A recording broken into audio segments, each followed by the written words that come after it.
Welcome. How have you been? Good afternoon, evening, or morning, depending on what time you're watching us. Thank you for joining us in this broadcast. We are live and we're going to talk about what's happening in the world. But first, let me remind you that it's important for the channel so that we can be here every day.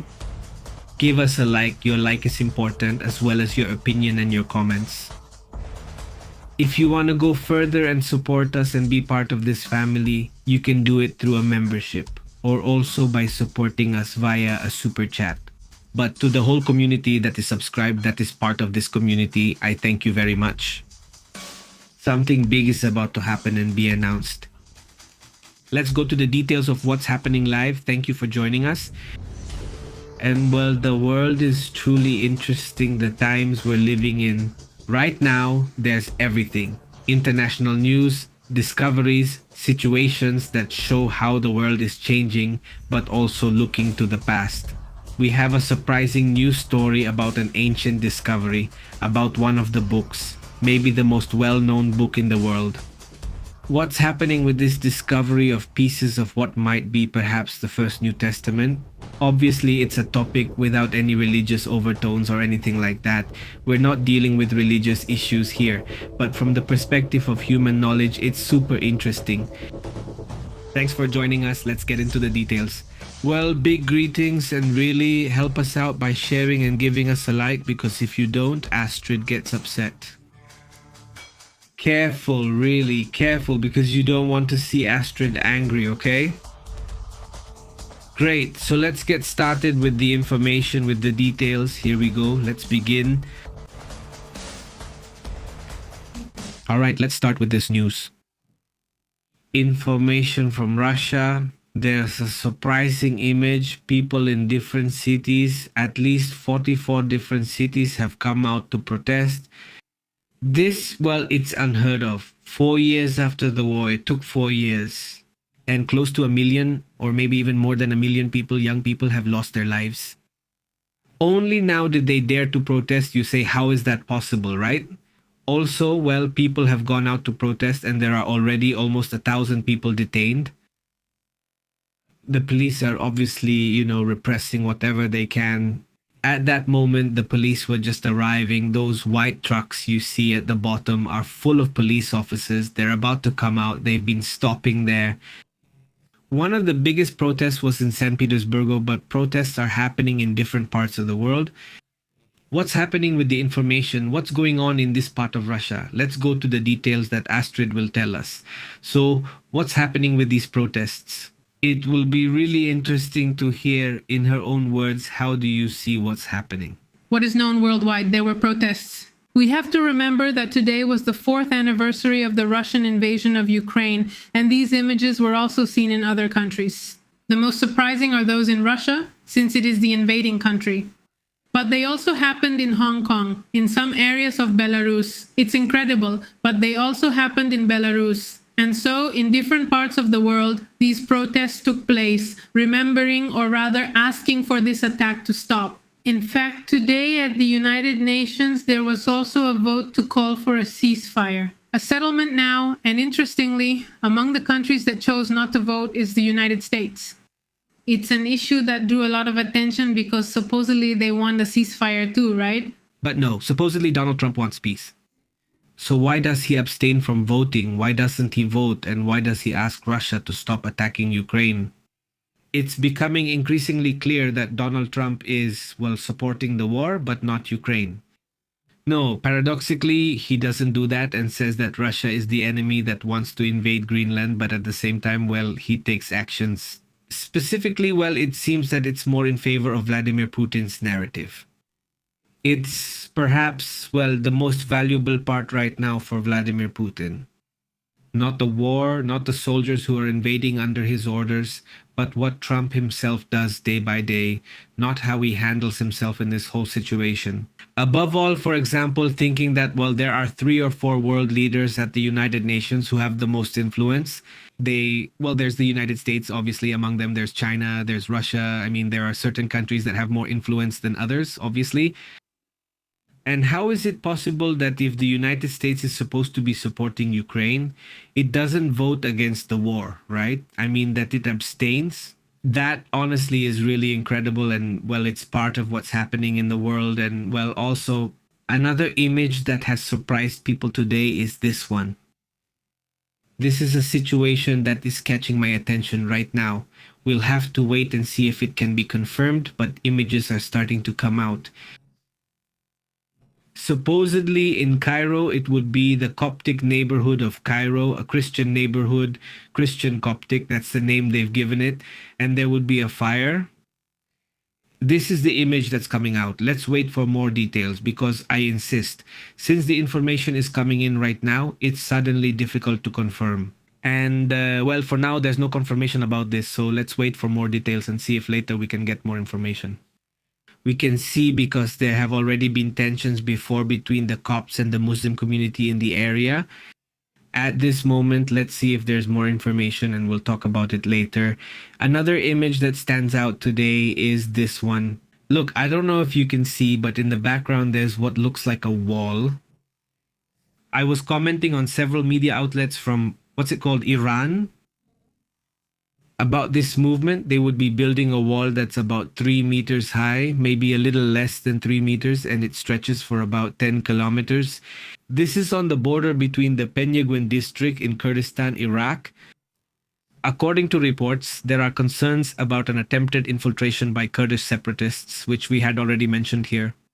They have announced that their enemy is the Ayatollahs and that they will stand against them. So, what about the Iranians? To prevent them from crossing through that area, are the Kurds imposing this delay? Exactly. We have to remember that yesterday we mentioned that 5 groups, 5 families, or 5 Kurdish clans had officially declared that they were going to mobilize against the government. And well, the government, obviously the regime of Iran, acts in case there are movements toward the capital or towards certain important areas of Iran. A big greeting to everyone. Thanks a lot, Edilcia, for today's first comment. Greetings to Tapatia Plus, who is also here with us now. Thank you very much, Tapatia. Greetings to Francisco Arce. A big hello as well, says Christian. How are you? Muchísimas gracias, Cristina. A big greeting to everyone in the community who is joining us. Thank you for sharing and for being part of what's happening. We're warming up, let's say, because after all, this is a broadcast. Now, there's another image I'd like to talk about, or that I'd like us to look at, which is this one. Let's see if we can take a look at it. It's an image that starts spinning. There are several, right? That's one of them. Where you can see the remains or the pieces, let's say, of an F-16, a Turkish F-16 that apparently had an incident and crashed. This was at 12:15 local time. Unfortunately, the pilot lost his life. He didn't manage to eject. It's noteworthy because normally they do manage to eject. I mean, they have an ejection system, but it's not clear what happened. Did a car manage to record the moment? Well, Momento, sino digamos el post. basically, there it is. Let's pause it, and just over there in the background, you can barely see the moment. Let's say, yes, it's shocking because these are the kinds of incidents that have been happening lately. Today, a military helicopter also crashed on the Iranian side. Now they're talking about this event. By the way, last week there was also a jet that crashed in Iran and now, well, in Turkey. He belongs to the 9th Main Air Base Command of Beleskisir. It crashed near a village called Nalfili, that is in the district of Kerasi. Actually, it's Karesi. It should be Karesi, and that's in the province of Balıkesir. Well, that's what's being reported in this area.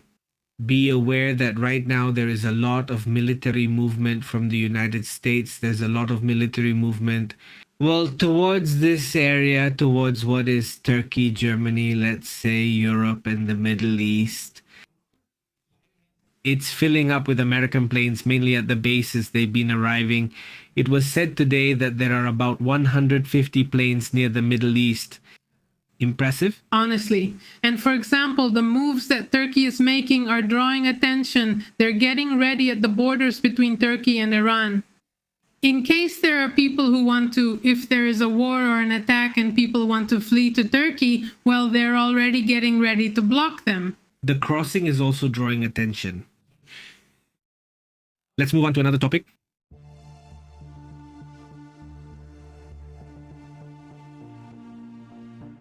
First, before moving on to other topics, notice that there's the State of the Union address from the United States from Trump. And it's known that he's going to make an announcement there. With the Iran issue, it's not clear whether he'll continue with the diplomatic approach. Remember that the day after tomorrow, Thursday, February 26th, there will be a meeting in Switzerland in Geneva. Once again between the United States diplomatic delegation and the Iranian one. And in the middle will be the ambassador of Oman. There, in that area, they don't see each other's faces. They're in different rooms. Supposedly, I'm not sure if the format will be the same this time, but before they couldn't see each other's faces. It's really strange. But the idea is that they're going to have a dialogue to see if they can reach an agreement. In theory, the document is already ready now. Borrador del acuerdo nuclear. Between Iran and the United States. Even today, unexpectedly, the Iranian foreign minister said they were very open to an agreement, building on the latest announcement. But also on this same day, another one came out to say that if there isn't a complete agreement, they're basically going to go to war. And the ones who went to the meeting from the Democrats were the CIA, obviously military intelligence, the Department of Defense, and the State Department. So both Republican and Democratic congressmen attended a meeting. How did they look when they came out? They looked very serious. Chuck Schumer said, well, it's something very serious and the president will have to address the nation. I mean, the topic. It was surprising that everyone came out with their faces visibly affected, not just serious because of the situation. They had this conversation with Marco Rubio, who who has been making moves lately since he's involved with this serious issue. And they assumed that this Westy week off works for some things, but not for others. So have they sent Marco Rubio to make these moves? Apparently today. Well, actually today he had a meeting with journalists before Trump's speech, and he was telling the journalists, well, that always in the meetings, well, it seems like he does want a diplomatic agreement, but they don't want to mention the topic that we're not going to make nuclear weapons. That's the statement. Have they managed it for it to come from the lips of the people who are making the agreement? Okay, we'll get back to that topic soon since it's important, but let's hear what he says in the speech first. Yes, because it's going to be the longest in history, so there's no way we're going to play it here because it's extremely long. But we will be analyzing it and watching the summary so we can discuss it. But in the meantime, let's move on to another piece of news because there's a lot of information about different issues at a global level. So let's go to the next one.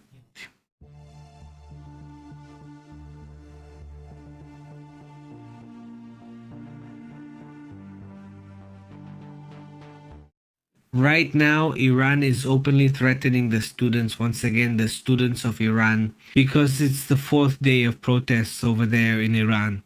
Protests that have been escalating, and they've also been burning flags. And well, there were a series of comments made today.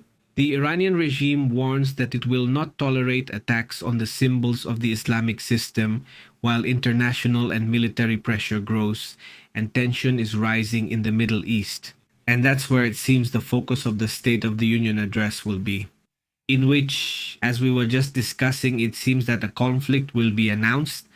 A big announcement is coming. It's going to be made in a few moments. We're broadcasting, so we'll see it live as it happens. But the protests have reappeared and have spread tremendously. A while ago, we uploaded a video with an announcement. A report made by the Iranian regime saying that they supposedly dismantled a Mossad operation in which, according to them, they were about to attack the presidency and also the Security Council of Iran together with an internal group. That draws attention. A few days ago, there was also talk of an alleged attempt on the life of Khamenei.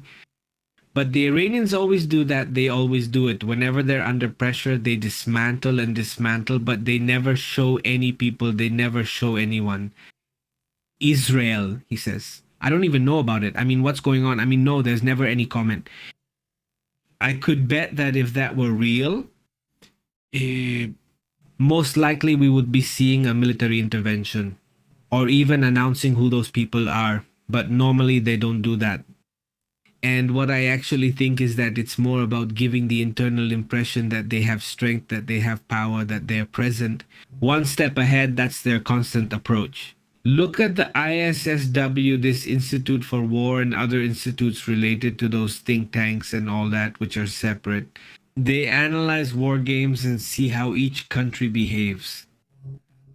Everyone has characteristics, everyone has a personality when it comes to making military and geopolitical moves, and Iran has a very distinctive, very unusual characteristic. Always pay attention to everyone, all the moves that happen, they always want to have the last word, always. For example, in the case of the war, the 12 days, the last attack was carried out by them on a United States base, although they called them on the phone. We're going to send you, no, not directly to the United States, but they notified, I don't know if it was Oman or Qatar, but they told one of them, we're going to fire at the base at this time. Why would they do that? To avoid escalating things, but to be able to say and sell the narrative? We fired the last shot, right? I mean, that's, I don't know, a strange satisfaction they get from doing this. And even if their facilities were destroyed, and even though it was a tremendous bombing, and whatever you want, it's just the simple fact of having the last shot. With that, for them, it's already a win. And in fact, over there, they constantly said in interviews that they had won that conflict. You say, well, just because they fired at a United States base, is that it? And what happened to that United States base? Well, absolutely nothing, neither to the Americans, nor to the soldiers, nor to the base. What I'm getting at is that's their style. Some protesters, with everything that's been happening in these last hours and these last days in Iran, have been burning flags. Yesterday, we showed one of the images here that depicted this situation, and that's like the supposed red line that they won't tolerate. No, that's not true. I mean, that's just something they're making up right now because they don't know how to stop them. And how do you send an excuse under the pretext of greater repression? So that the United States doesn't get even more upset, because that would be the red line they supposedly weren't going to cross, but they've crossed it too. And Trump hasn't done much about it either, but maybe that's about to change. That's what is at least suspected right now in the coming hours. Now, organizations like Human Rights Watch itself have already reported that the arrests continue. They haven't stopped, no. The repression hasn't stopped. So that's why the question they've been asking is, where is the help? Is the help going to arrive? The Iranian government is accusing the United States and Israel of instigating or generating those protests. But Masoud Pezeshkian himself, who is the Iranian president, had to go, well, contrary to the Ayatollah, by the way, he had told him, let's see, let it be clear, the protests are from the people. I mean, no, they are not, they do not come from abroad. I mean, by trying to be the only one, I think he has tried to publicly say, let's see, some self-criticism, what are we doing wrong? And yes, he also criticized the students, but at least he made it clear that there is a problem and that for him, from his point of view, the problem is the economic crisis. Of course, it's the main issue they have, besides obviously many violations of human rights that they have. For example, several people have lost their lives in recent days due to torture. For example, people who have been protesting and facing a lot of problems, right? Washington, for example, regarding Iran, well, it's still deployed there. Remember that it has the Abraham, it has the Gerald Ford. You're talking about the number of planes, 100 and 150, 50, a ridiculous amount, and moving all of that. If nothing is going to be done, I think we're going to see something soon. I think we are going to see something soon. This is a much bigger movement than the one that was made with Venezuela. It's the biggest military movement toward the Middle East in the last 20 years. So, I mean, if it's something that clearly leads to conflict, no matter what I just said, I mean, everything points to there being a conflict. Maybe not right now. I don't know if I'm going to say it or not. And yes, in fact, they already have internet. I mean, it's sporadic, censored internet, but at least it has allowed more videos of the protests to start circulating. That's why we can see images of the protests from the last 4 days. It's already been 4 days of constant student protests where groups go to fight with them, government groups. And so far, they haven't stopped. The students keep going out to the streets to protest. And in that same way, with the courage they have, Gachi comes out again. As Abasa just mentioned, Gachi. He stated that there is an agreement within reach, that it will be historic, that it will be a great agreement, he says. There is a great opportunity to make a deal with Washington. Meanwhile, he says this now so that at Thursday's meeting they can tell him no again. They say, let's talk another day. We'll see. We'll analyze it. It doesn't happen. They come up with some excuse, but a real agreement about what both sides want is never reached. Now, Deputy Minister Mahita Jadrabanchi assured that Iran will enter the negotiation, he says, in good faith, believing that there will be a negotiation. Every day it's a twist with these people. Every day it's truly surprising. What patience, right? I mean, either say yes or say no, but don't just stay undecided, and not all day. That supposed strategy of strategic ambiguity, they take it to the extreme. I mean, be careful. I mean, Putin, Trump, Xi Jinping, these guys are the experts in that strategic ambiguity taken to a ridiculous level. Now let's move on to other topics.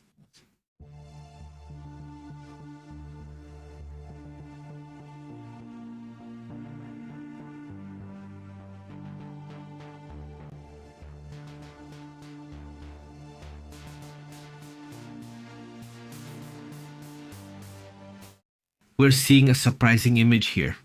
Here we're seeing the snowfalls in New York, in the Bronx. It's impressive. The images still show a lot of snow. And well, yes, images of these snowfalls keep appearing over there. Well, here's this image from a different angle. This tool is really great. Before we move on to other topics, but we see the image there too. Check it out. They add an attachment to this part where the bikes go, where this bike device goes. No, I don't know what it's called. No. Yeah, no. But the thing where the thing where it goes, The rack goes the thing where this thing goes. Yes, exactly that thing where it goes. like the drag. By the way, when the drag goes, the thing is on the drag. No, look at how they put this on and look at how they remove the snow right now. Let it go forward. Are you going to notice what it's got on there? Look, pause. There it is. Do you see how I connect it? There you go. In the middle of the sides, No.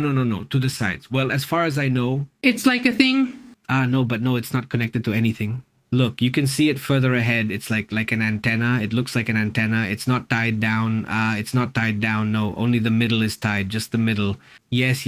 Look, check it out. See if you can see on the other side. There's the like the antenna. Look, check it out. This is like the antenna. It's like a little antenna. I don't know. It's going to be used for something, but it's not tied down. Oh yeah, it's not tied down on the other side either. I thought the same, but I was looking at it. It took me like 2 hours. No, I believe you. No. I'm not very focused. With a lot to do, not really watching. No, it's not too crazy. I mean, because, well, we all have things. My stepfather lives over there. It's like the trailer, right? Yeah, it's like you get into a... He works really hard. He works really hard to clear the snow. He doesn't like to hire anyone. He likes to do it himself. He's already old, and he also has his little machine, right? Yeah, he has his little machine. But that's good now. I imagine it's even pretty heavy. Or if you need two people to put it in some part of, I mean, not until I mean, I guess. But besides that, what do you like? I mean, 1 minute, take it off. 1 minute, I mean, Come in. take it off. I mean, you're going to use it a few times. Well, here in Mexico, it's not necessary. Here in Mexico, this isn't necessary, but it's here. If it snowed or something like that, it would actually be nice to take it out with the shovel because it's something new for us. Snow, here snow is lemon and vanilla and strawberry. Here snow is flavored. No, it doesn't fall from the sky. It falls in the stores. But anyway, well, let's move on to other matters about what's happening in the world.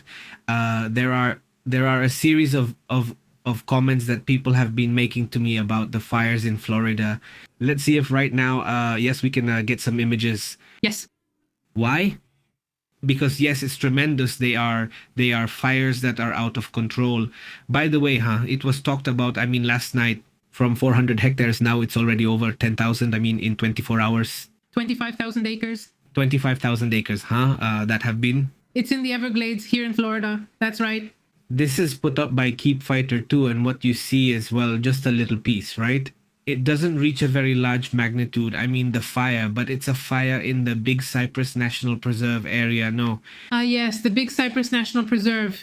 The fire, well, As of this morning, is 0% contained. It keeps growing. Maybe right now they have some containment, but this morning it was still at 0 and keeps growing. In Collier County, west of Miami, near the Florida Panther National Wildlife Refuge in the Everglades, in a wetland area of more than 610,000 hectares with 20 endangered species, there are many big cats, crocodiles, and alligators. And the National Weather Service has been warning residents about low visibility due to the dense smoke. You saw what it looks like, right? If you're in the middle, you can't see anything.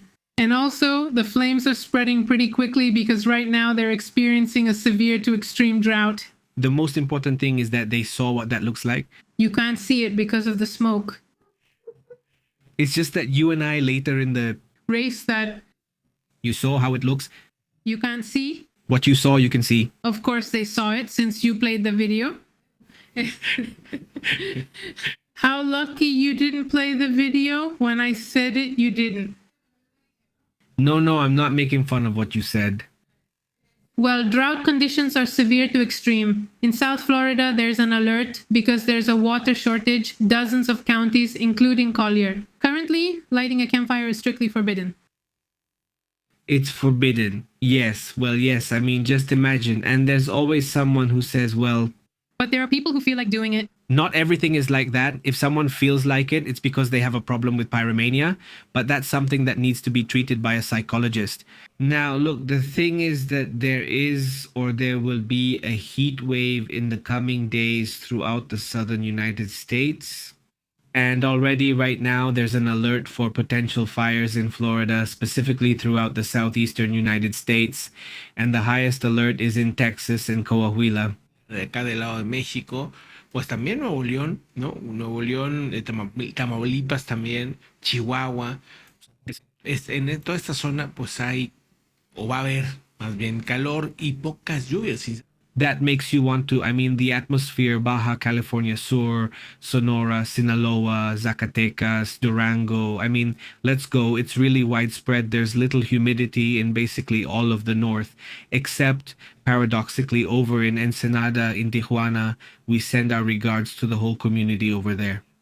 Even look at where, I mean, in the Yucatan Peninsula, which, well, I mean, it's all humidity, but even there, there's the potential for fire, according to what the same satellite reports. This is the one in charge of checking this. It's the Session Globe, which is the one that checks, well, where are the driest and hottest conditions? Look, it says it's very high. Very high. I get it now. I understand my mistake. Thank you, Caribe. It's just that I'm really dehydrated. I think there's a lack of circulation. She laughs at the pleonasm. Yes, thank you, Caribe. But not anymore. That's it. I know it's not funny, but that's it. No. It is funny, but it's even funnier that you realize it, so that I can make fun of you even more. But well, no, it happens to all of us. Now let's move on to other interesting topics as well. Aside from this, from the images of the fires and all that, there's also another image we had pending. This one, well, we'll have to wait for more details, more information. But images keep appearing from areas with, as they call it, a burnt tanker and cars. We'll have to see more details to see if it can be confirmed whether these are from today, from yesterday, or when they are from. But images like this are everywhere. So, for example, of blockades, etc. But that's a separate issue. Today is Flag Day, right? Today is Flag Day. Today is the day of the Mexican flag. And for that reason, I would like to mention again what we already said, that I have great respect for the Army, my respect for the tremendous work they are doing. We have seen a series of images of what they have to face. It's really, really tough. It's strange, honestly, to see these kinds of images, even though obviously there are conditions and sometimes confrontations happen, but at this level, right? And to see how, well, there they are in that human situation that we often see in Ukraine, in Russia, etc. Well, about the wounded soldiers, about how they're being treated, how they're immediately applying tourniquets here and there, while at the same time they're being shot at. Or that whole situation we've been seeing in recent days, which is really terrible. Well, I just want to say thank you for what you're doing, for being there, facing a situation that was allowed to grow too much. But, well, that's already a matter of the policies or the political decisions that have been made. But my respect for that very brave work, it's really unfortunate. It was always very unfortunate to me. Because, well, the other part is that they always want to say, like, this operation was done by some organization from the United States, right? I mean, is it clear here who did it? And well, who are the ones putting themselves on the line? And well, there they are, the female and male soldiers, because we've seen both male and female soldiers right there with their wounds and taking action, and well, with all their courage. Honestly, no, because it's one thing to see from afar, and another thing when, because now they have cameras. I don't know if it's something new, but they have cameras like those GoPros. So do they manage to capture some things? I don't know if they have permission to share those things or how they do it, but well, it shows you a bit of the situation. But anyway, let's move on to other matters. Yes, other serious matters as well. Check out what's happening with Japan.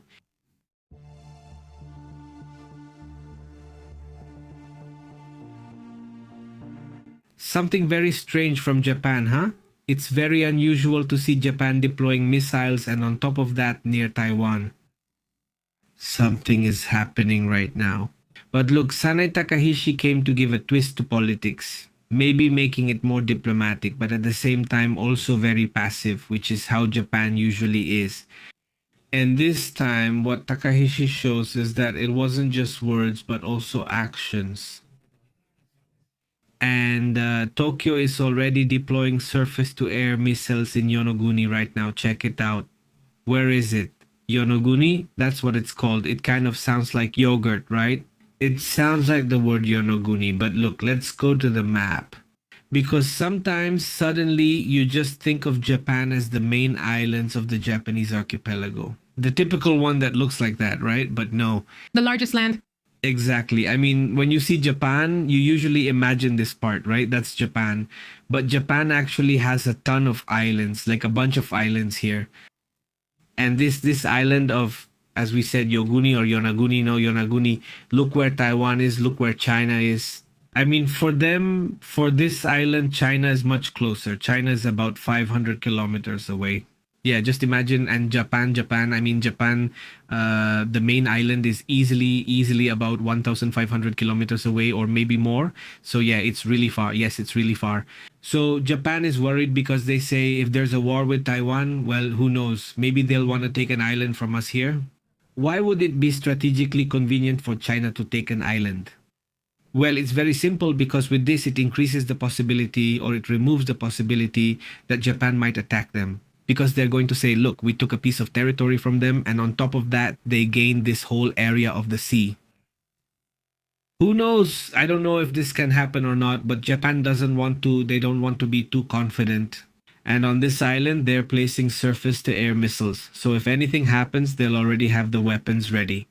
So there had already been intentions at other times suddenly from some Japanese prime ministers, and there were even protests. I mean, the people here are very peaceful, and they say, no, they don't want weapons, they don't want missiles, they don't want any of that. I mean, no, we don't want to be in the middle of a war. But, well, what's going on? Well then, the Minister of Defense, Shinjiro Koizumi, reported that this system will be operational between April 2030 and March 2031. Is that the date when it will already be in place? Remember that when they request a weapon, it takes years for it to actually arrive, basically. Although Yonaguni already hosts a military presence right now, it would be the first time that a medium-range ground-to-air guided missile unit is installed. Xi Jinping is not going to like this at all. We will probably see some reaction tomorrow. And the measure is obviously a response to the increase in military maneuvers by China around Taiwan to create, well, this tension between the two. Did you mention what the Chinese foreign minister said? The foreign minister? Don't you remember Wenji? She already responded. She already replied. Wenji already did. From what I'm seeing, but it seems that the first reaction is the classic one, right? Accusing that there's an attempt to revive militarism and destabilize the region. The thing is, to be honest, China has also been increasing and militarizing itself to the maximum for a long time. I mean, in fact, they have a plan to have 1,000 nuclear warheads by 2030, among other plans like robots and drones. So then you say it's kind of strange for Wenji to accuse Japan of militarizing, right? I mean, you're also militarizing in an exaggerated way, aren't you? China has imposed export restrictions on 40 Japanese companies, including companies in the aerospace and defense sectors. And Japan maintains that the deployment is defensive, that it's not. I mean, come on, they're not deploying offensive weapons, they're deploying weapons that basically are just meant to destroy other missiles. It's like creating their own mini iron shield, so to speak. I mean, creating a bit of a defense system. Honestly, those are missiles that, compared to the ones the major powers usually have, are very small. But what I think is that this is a symbol that Japan wanted to show, like saying, I've already made the first small defensive move, but soon I'll be making others, right? I mean, it's just like the first step to also get China used to the idea that there will be an increasingly solid defense from Japan in those areas. Exactly. Remember that after World War II, basically Japan, within its constitution, was prohibited from militarizing. They didn't have a military program. And over time, one of the people who who was at the forefront of this movement at the time, to be able to have a group, a military, what is military power? Well, it was Abe Shinsu at the time. Yes. Exactly. Well, then let's move on to other topics.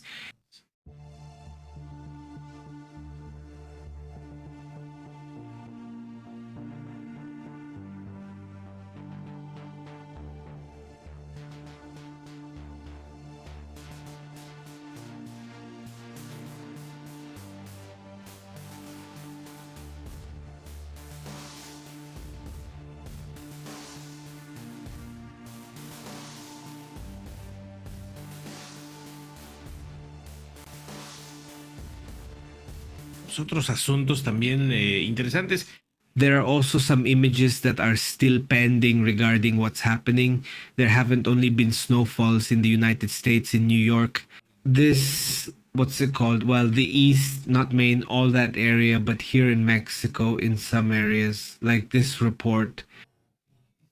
This comes from Contrapropuesta Mexico over on Twitter, which shows the following in San Antonio, Coahuila. Let's see if we can show the account in case anyone wants to check it out. It's this Contrapropuesta Mexico, and they posted these images. From what I understand, it's from the Sierra of Oaxaca, right? I mean, from the highlands of Oaxaca, as you can see. I mean, it also turned white according to the reports. They were obviously at below zero temperatures with a lot of fog. That's what it says. This has affected the highland areas where there has been freezing. Obviously, we're talking about the area of San Antonio, Coahuila, a town in the northern Sierra of Oaxaca, and it's part of what they call the Pueblos Mancomunados. That's what they call them there. But the trees are all white. It's really crazy to see these images from here, from this side and in the south of the country. But in the south of the country, it's also really crazy. John, well, let's move on to other matters, other topics. Just one important point if you're just joining us. Draco asked us. He asked if we've discussed the big news. No, We're waiting for it. this situation is developing, and it's not just big news. Several big news stories are happening, including the one about the protests in Russia. No, that's not news there, but it is news, well, important in the last 4 years of war. The big news coming is about Donald Trump, and it's happening live right now. In this State of the Union message, there are two messages being given, one from the opposition, from the Democrats who are outside the Capitol, in an open criticism. There are a series of situations that we will talk about later.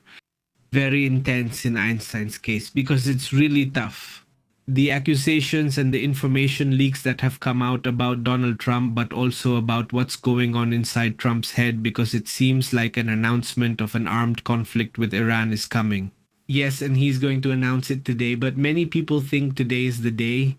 Exactly. Basically, several experts were saying, well, even Trump himself was saying that he was going to talk about his own issue. He said he'll discuss the issue with Iran. Now what? That's what we don't know. In the end message, yes.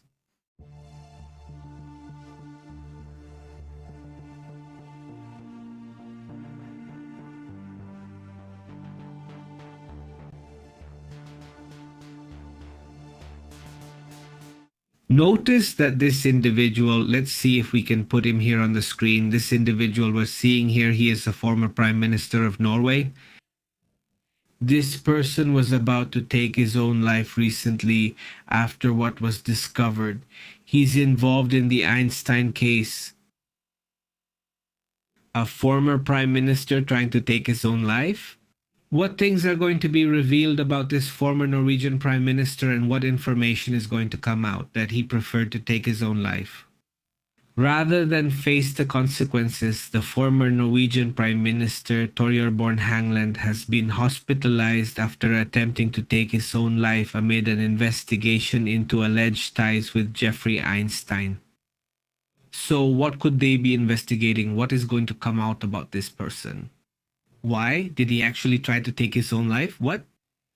Hangland has faced charges for alleged corruption related to the financier. I mean, that's all that was known, right? So issues of corruption, money, finances. But now it seems like there's something more exactly. Well, remember that the European Union Congress lifted what protects him, this diplomatic immunity that these people always have, so that an investigation can be carried out for the time when he was the Secretary General of that organization, back between 2009 and 2019, because he held several very important positions. Besides being a former Prime Minister of Norway, he was also involved with the Nobel Prizes, for example. And well, the Norwegian unit is currently investigating. It's called Orkowski. They're investigating the economic crimes that this person may have committed. They have already been conducting raids on 2 residences of... According to the reports, there are already formal charges. There's a unit investigating. There are raids. So there are a lot of things happening. At the same time, there are emails being reviewed by the authorities in the United States and obviously by the Norwegians as well. Is there also within all of this, since Einstein was covering his own travel expenses, just imagine. I mean, why would Einstein be paying for the trips of a former prime minister? And not just for him, but for his whole family, including trips to Paris, New York, Palm Beach, all of that, look, paid for by Einstein. So obviously there's something pretty strange going on there. There's also mention of a family trip that was supposedly planned in 2014 to Einstein's private Caribbean island, although that was eventually cancelled. Specifically, but there are a lot of accusations surrounding certain people. By the way, within these investigations, there is a very specific investigation being carried out in the United States with FBI documents, where it is claimed that Trump could be involved in a specific case of abuse. And if this is true and it can be documented and comes to light, it would be huge because it would be a case with evidence involving a president. That's why I'm so surprised, especially on Facebook. It's been a while, but every time we post something about Trump, if I say thank you for following us on Facebook, we have grown a lot on Facebook lately. It seemed like Facebook had us shadow banned for years like that, but it looks like now we've grown a lot. But every day we get hundreds of Christian messages defending Trump every day, and you think, really?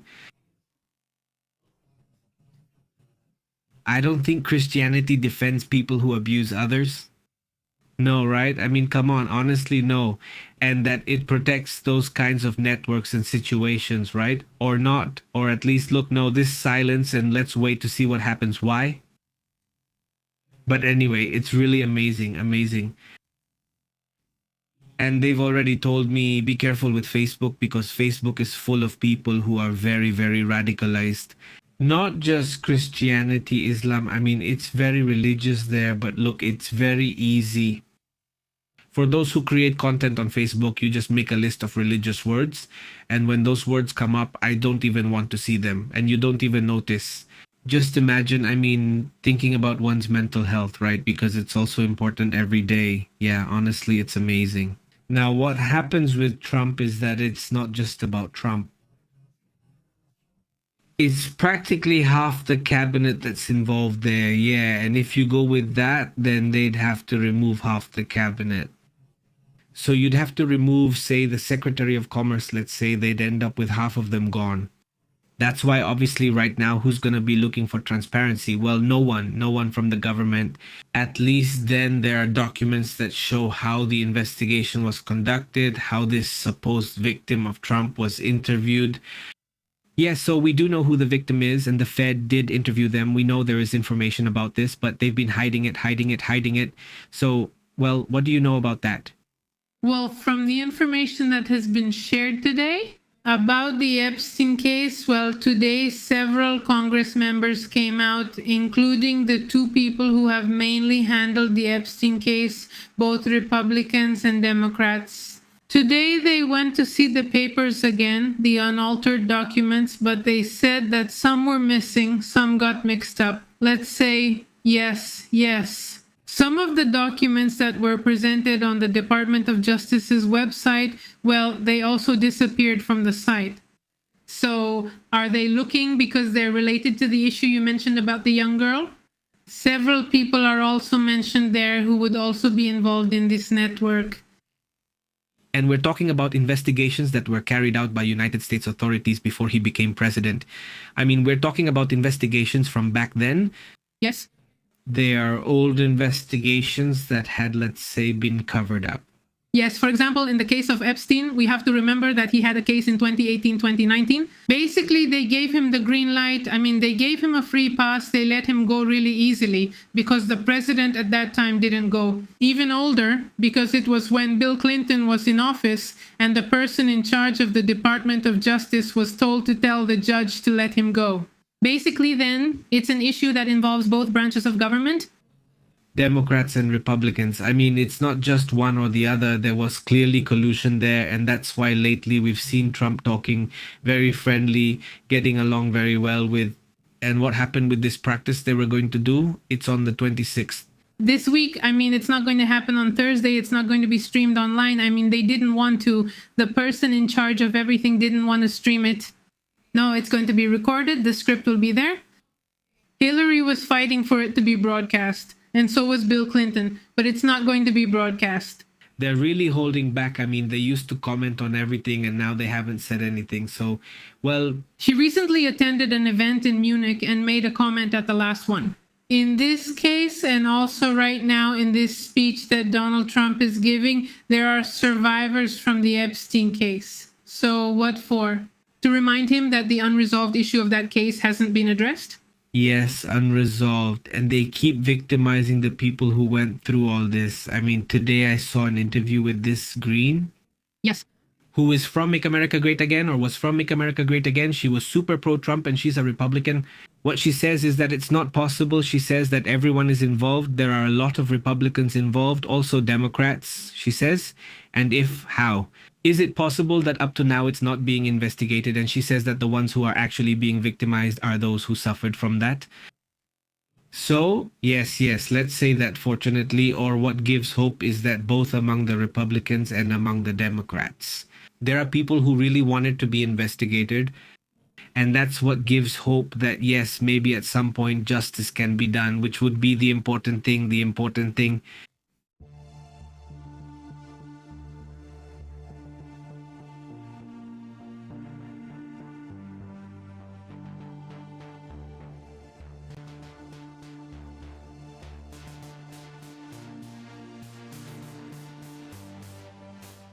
Several updates on what's happening in the world. Complicated situations continue with Thailand and this one, and Cambodia, right? Where there has been, well, a series of conflicts because it's not officially a war yet, but it could become one if this continues. Remember that there was a ceasefire just recently, and that's where we left off. It's not a complete ceasefire, everything's fine. But every now and then there are some scuffles, every now and then someone crosses the line, etc. But there was just a new armed clash at the border and it's reigniting tensions after weeks of attacks from both sides, which left around 100 people dead and 1 million people displaced. It's a situation where, well, people from there have connected here to Thailand, from Thailand, Cambodia. And they've made some comments to us saying that mainly, fortunately, the problem is still at the border. I mean, no, it's not a problem that has spread into daily life among people. That's also often what I mention here. For example, the problem that happened in Jalisco, Michoacan, this whole situation with organized crime, which, I mean, yes, it's a very serious, very terrible problem, but it's also not something that is experienced. I mean, it's not experienced the same way nationwide. But the same thing also happens with some wars and conflicts. There are areas that are more complicated at times. This time, the Thailand Cambodia border is the one with the biggest problem. And right now, there's an accusation that the ceasefire has been broken again. Exactly what the government of Thailand is saying, which is accusing Cambodia, is that the area called Kantaralak in the Thai province of Sisaket, during a military exercise that was taking place in the country, Cambodian forces started using mortar shells. So, there were soldiers conducting an exercise in Thailand, and from the other side, they started launching mortar shells. This obviously immediately led to responses from the government. The statement from the Thai armed forces specified that despite the seriousness of this, there were no injuries reported, at least on the Thai side. Well, that's how it is, right? What about Pakistan and Afghanistan? What about Pakistan? Who else could it be? Pakistan, Afghanistan? Pakistan, India? Pakistan, India also had this week they also had their clash, and now Thailand, Cambodia. Let's not forget that those conflicts are ongoing. Hopefully they'll calm down, but that's how things are today. I mentioned a little while ago that there was a warning from the United Nations, a request from the United Nations in which they tell Russia to calm down, to call for an immediate ceasefire overall in Ukraine. And well, obviously, this was expected that practically everyone would vote in favor of a ceasefire, right? You'd say, well, that's logical and that's what I expected. In a situation like this, a war after all, especially the countries that are in favor of peace and so on, right? Or, well, what happened? Well, yes, 107 countries voted in favor, 51 abstained. They abstained, which is what's unfortunate. You say, well, 2 voted against. Okay, there's Russia and all of Russia's friends voting against. But the rest should be voting against the war or in favor of a ceasefire. And who abstains? Curiously, well, the United States.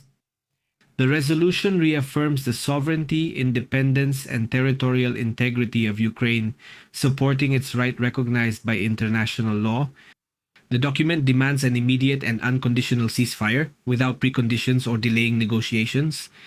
The United Nations says, and 7 countries in the world say that this has to stop now. According to the organization's data, 15,000 civilians have lost their lives and 41,000 have been injured. We're talking only about civilians. The situation of children was also heavily criticized. 3,200 minors have lost their lives or have been injured. Approximately 1/3 of Ukrainian children have been displaced from their place of origin. And well, what else is good?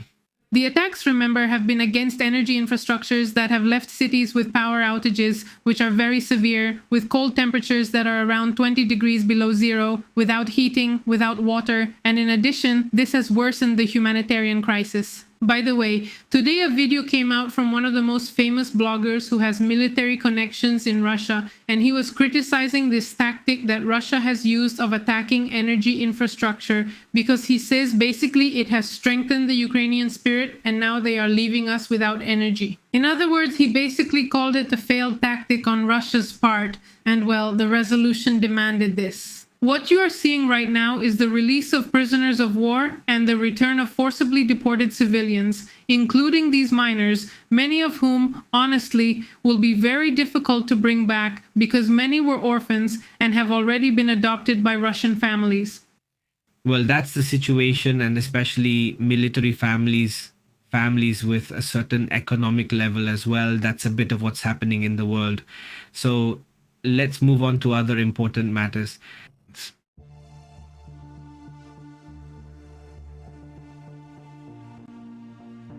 Listen, there's a report.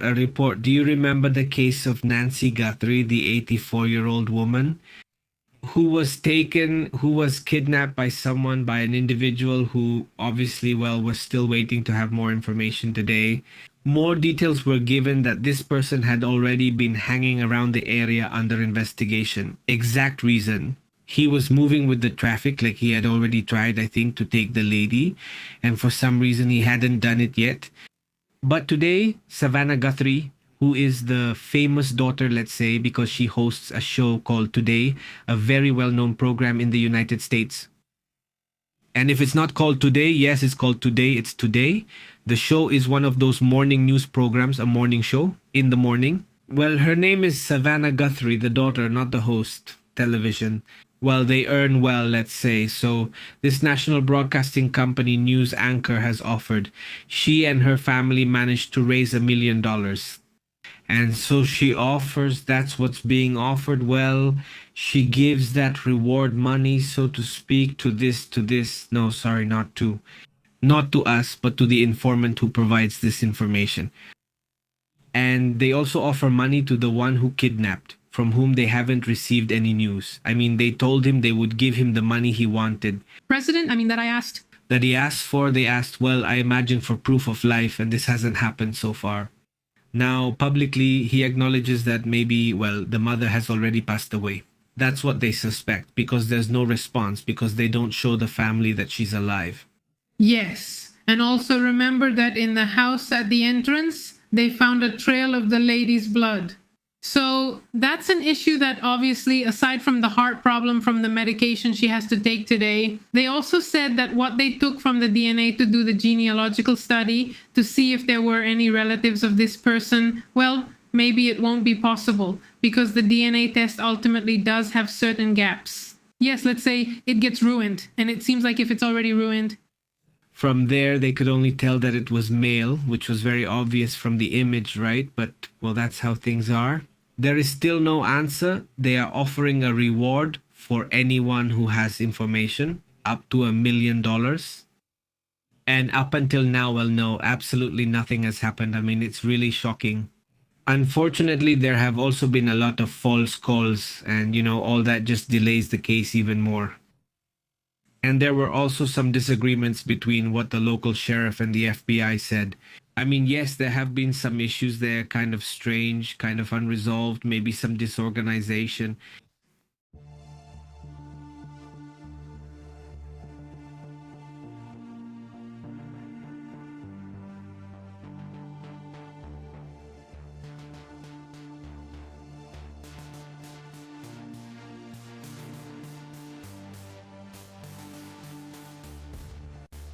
Well, that's more information, really strange, really interesting for the story, and also a little bit maybe for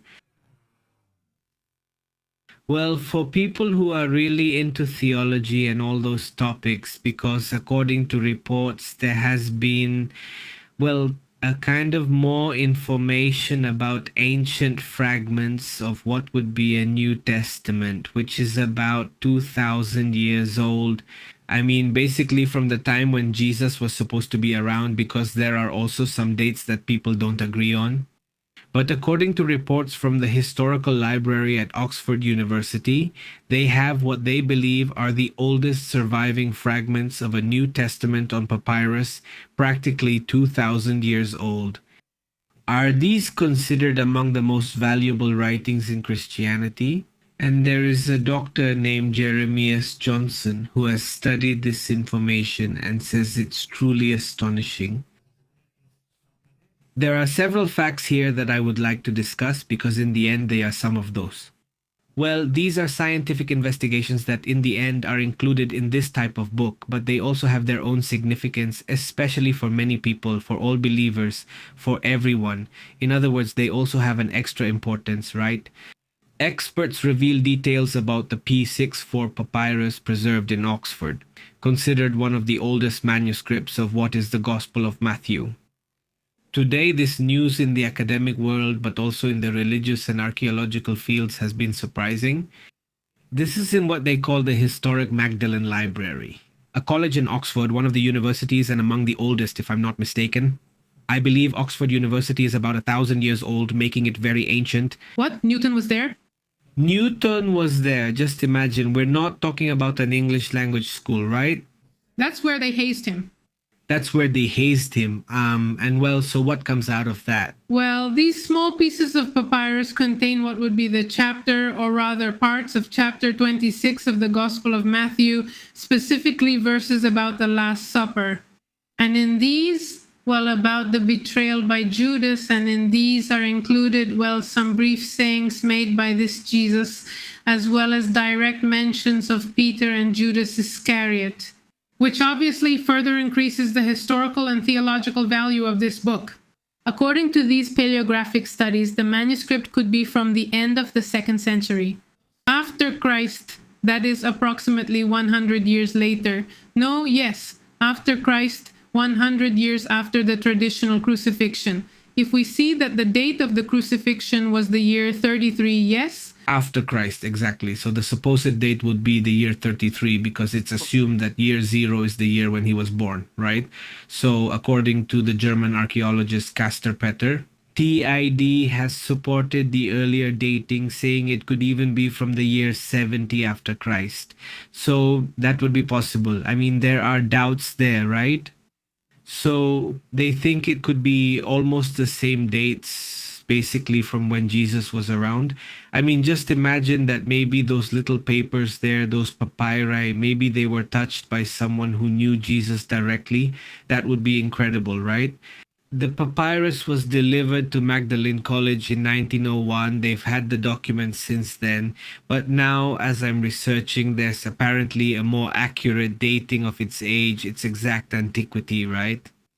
The fragments are written in Koine Greek, which is a language that was very common in the Mediterranean at that time. And, well, it was used a lot during the times of the Roman Empire, that language. So does that match up too? Another detail is that it has a codex format that is a writing structure on both sides, not a scroll. This is significant because the early Christians adopted the codex before other communities in the world, also marking a revolutionary change in how texts were transmitted. Look, how interesting. Also, Dr. Jeremias Joston, who had direct access to the manuscript, stated that holding it was the most amazing experience of his life. On this side, where the text, he says, preserves phrases like, "One of you will betray me, and all of you will turn away from me tonight." Words that are then very well known in this story of the Passion, as they call it. And so during these dates, at this time as Easter is approaching, oh wow, that's really spot on. I imagine that I will keep it. We're not going to say it until it's set. Look, here's a little bit of how the piece is. It's just that they're little pieces. They're just phrases, yes. They're little phrases, they're small moments that could show their age. And then, wow, I mean, that's crazy, right? It's crazy that they have this kind of material and that they can, that one of the most important universities is involved and that this can be analyzed in a scientifically precise way, right? That's also really interesting. And well, there it is, right? That's also part of these discoveries, he says. Like the vampires from the Book of Tibet, nobody knows what they have, only they can go in there. Imagine that. And only a very small percentage has been translated. I don't remember if it's like less than 10%. I mean, they're giant libraries that are there and nobody knows what they say. Yeah, there's this idea of using them because they don't want them, they want to move them, right? No, it's just that, wow, with all those things, you take a risk that they might do it. That they might disappear but then not do it. It's losing a lot of knowledge too. Right? I mean, but well, hopefully someday we'll be able to know a little more. And if it was written by someone who knew Jesus, it would be in Aramaic. Well, no, not necessarily, because it's also a language, at least that's what it says there. It was commonly used in that Mediterranean region, right? So we have to remember that the Romans were there, that's it. I mean, it would make sense for it to be in this language, but well, that's how it clearly is. But it's still spoken in some villages in Syria. Today I came across that. I thought no one spoke it anymore except for maybe a few people who are very knowledgeable about the subject. But there are areas in Syria where Aramaic is still spoken, especially for events, for very special occasions. There's a channel, I don't remember the name, there's a channel on YouTube that studies ancient languages. And so what they do is basically read ancient texts, but as they were read in the original language, so you won't understand anything. But what's really interesting, and the exercise, hopefully if I find it, I'll send it to you. It's super interesting. because you're listening to the past. It's like a little trip, a small trip to the past, because you realize they do all the production, having a good microphone, speaking the way they supposedly spoke in that era, as far as we know, right? At least it gives you a sense of what it would be like to listen to the ancient Romans, ancient Greeks. And that's how they go through different cultures and collect a bit of that. I found the exercise interesting, let's say, to get to know a little more about those moments. Others are involved in the project and make the music, which I liked, especially since they use the account. They are going to make music from the Byzantine era, and they do it with only Byzantine instruments and purely original texts, let's say, as they were spoken in that time. Next, we'll do the one from an unknown era using instruments from that time. Do you have a YouTube channel? Yes. A YouTube channel, yes. There are several like that. There are people, for example, even chefs here on YouTube who make recipes, but like recipes from the year 1300, and they manage to, well, they try to get all the ingredients. That's exactly how they handle super old recipes. No, our oldest son wants to make a bread recipe. From what era? The era. It's not that crazy But the ingredients are, they're very simple. to grab that sauce. I think that's it. The fig is the one that's not so common. I mean, I know there are some, but it's harder to find. I don't know how to pick a fig. I don't know how you guys pick them. If anyone eats figs, that thing is horrible. But I'm not a fan of figs. Sorry about the figs. I mean, because when I was a kid, I had a fig in my A fig tree. a fig tree. Yeah, so This one doesn't have a a little fig, and I used to take care of it like that. No, it didn't have. It had one fig and this one didn't. No. I think I've tried it once and I didn't like it, and I keep it for cookies. I mean, if you've tried a sauce, that's fine. It's like that. I like it. That's it. And besides, let's move on to other matters, other important topics as well.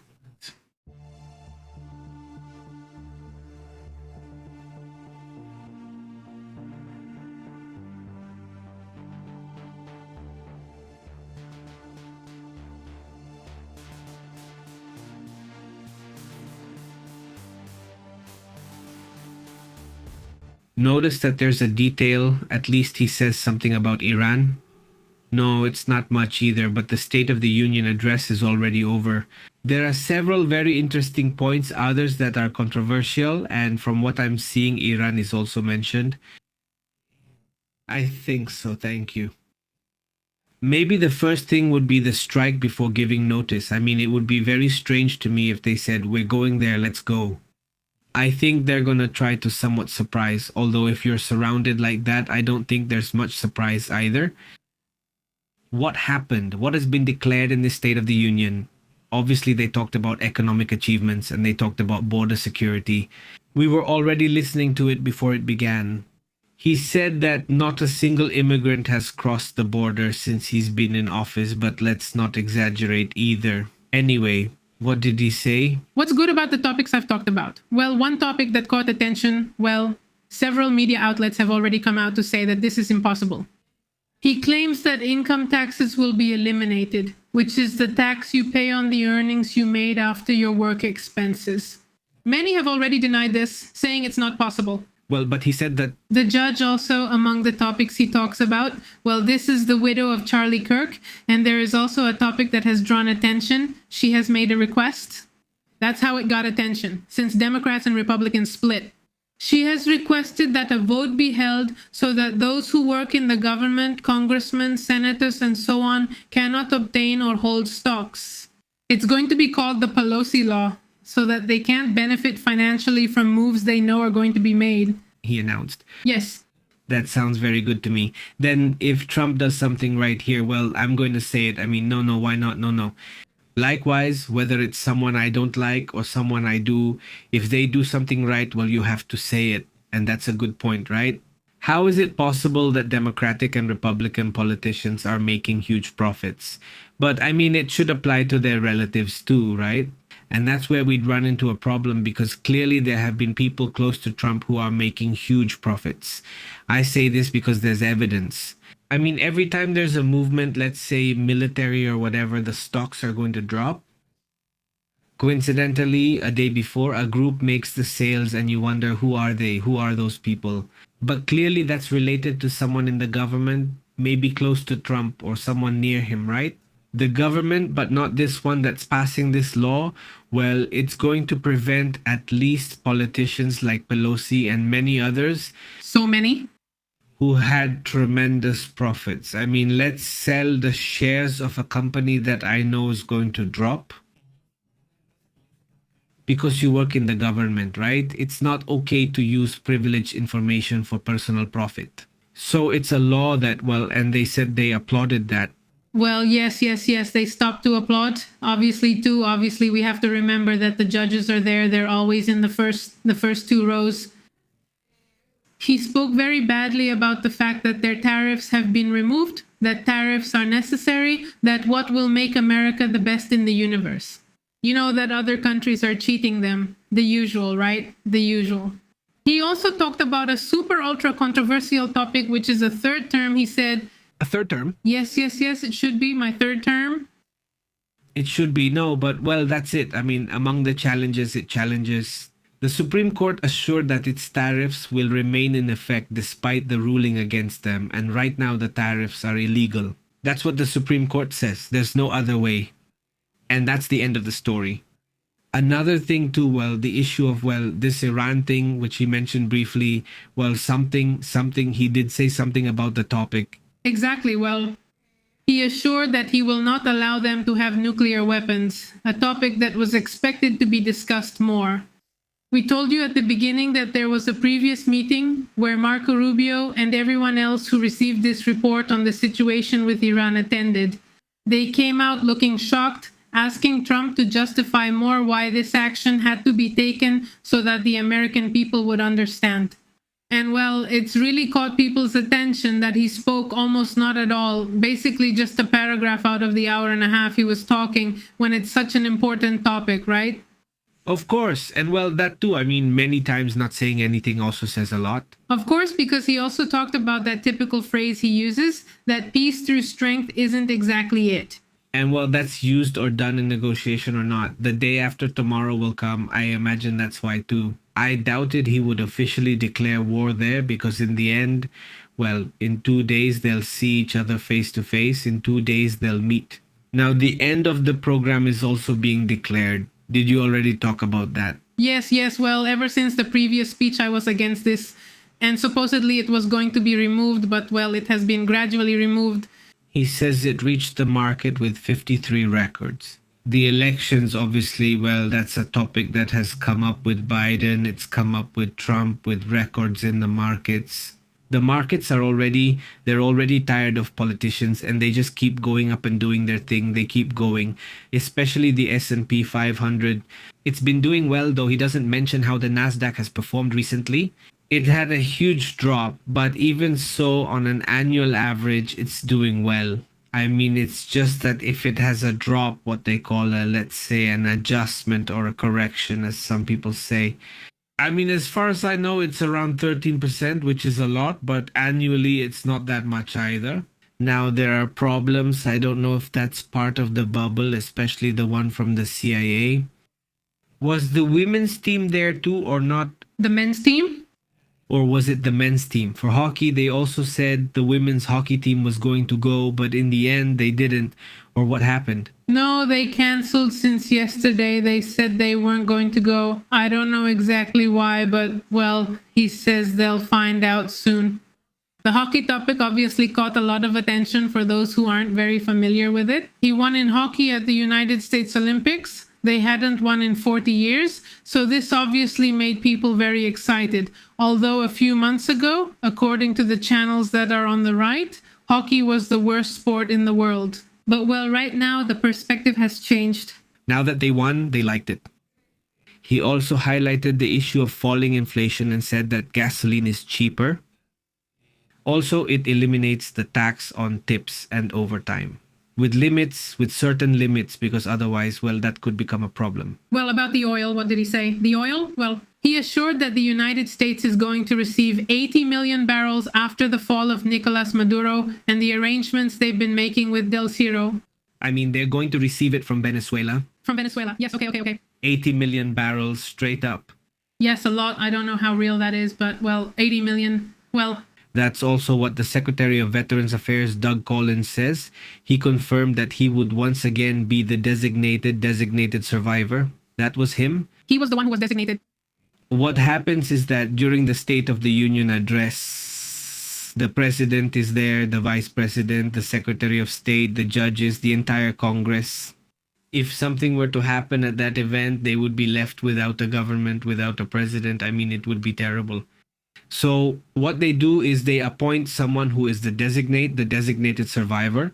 And there's a very, very interesting, very intense series about it, where this guy appears. Sutherland appears.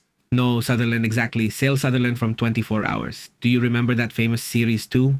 Well, this Sutherland appears and he's the designated survivor, right? And in the series, something happens and everyone gets blown up. And then he ends up as president, right? And he's trying to run a country where nobody even voted for him. It's a whole thing, isn't it? It's interesting. The Secretary of Veterans Affairs, Doug Collins, he was the designated man, the designated survivor. I don't know what to call him. It's very focused on polarization. The message is very focused on controversies. It doesn't mention, at least I haven't seen anything about the Einstein case. Obviously, it gets away from us. He skipped. They talked about Ukraine. He said they're working very hard on it, that they want to resolve it because every month 25,000 people lose their lives. Well, these numbers aren't accurate anymore, but, well, it's a topic that, no, honestly, I don't see when it's going to be solved because, well, today Russia said, for example, that they won't end the war until they achieve their objectives. Yes, well, Putin says that they admitted they hadn't achieved their objectives and that the war was going to continue. So it's like they bundle everything together. But, well, this is really serious, and unfortunately, it doesn't seem like there will be peace on that issue anytime soon. Let's move on to other matters, other important topics. And by the way, thank you so much to those who have already liked. If you haven't done it yet, help us out by doing so, or by sharing or subscribing if you haven't already. Thank you so much for that. Let's move on to other important matters as well.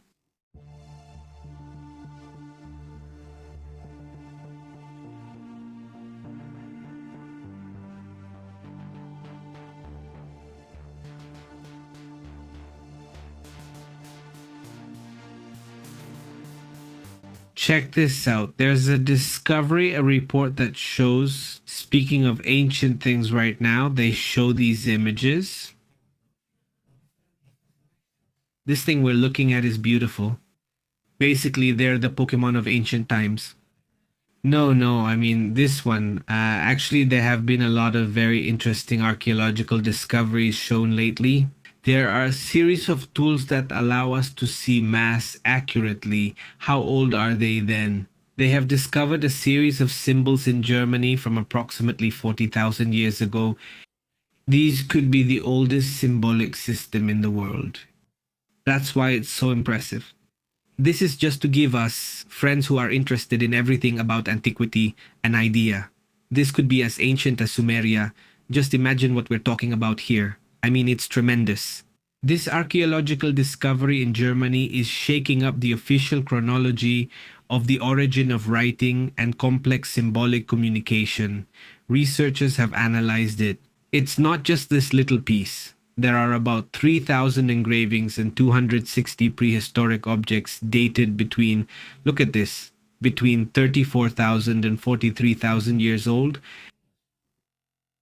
The artifacts were found in caves in the Jura region of Zahubia in southwestern Germany. One of the most iconic objects is the figure of a mammoth found in the Volgograd cave, decorated with crosses and repeated dots. Researchers have identified approximately 22 recurring symbols, V-shaped notches, parallel lines, crosses, dots, and sequences. There are repetitive sequences. In other words, as if suggesting that there is a kind of numerology there, so to speak, like numbers they found. This is the mammoth they're referring to. Look at the little mammoth, I mean, and to think they were humans from 43,000 years ago. You say, it's crazy. The study was led by specialists from the Museum of Prehistory and Early History in Berlin and from Saarland University over there in that country. According to Professor Christian Benz, the information density of these engravings is comparable to the first proto-cuneiform tablets from Mesopotamia. We are talking about what is possibly the oldest thing ever written by a human being that we know of, at least, right? There you have, for example, the Lion Man, a hybrid figure of a human and a feline from 40,000 years ago, which has equidistant notches on its arm, reinforcing the hypothesis of a pattern that would be intentional in that sense. Here's another one, the figurines, and here we can see some of the most interesting figures. The discovery would also show the use of complex symbolic communication, at least, look, 35,000 years earlier than what was officially believed. Just imagine that. I mean, human beings are much more complex than what is believed, I think. But anyway, for now, it was thought that the first writing had emerged in Mesopotamia 5,000 years ago. About 5,400 years ago, it was believed that writing had emerged in Mesopotamia. Imagine that, and now we're going back 43,000 years. I mean, no, that's 35,000 years earlier than what was believed. The researchers clarified that they are not trying to decipher the specific meanings, but to demonstrate that conventional writing already existed long before the Sumerians. This is really amazing. Here it is. This is part of these figurines. And it shows at least a little bit how much we still have to learn about human beings, right? Isn't that also amazing?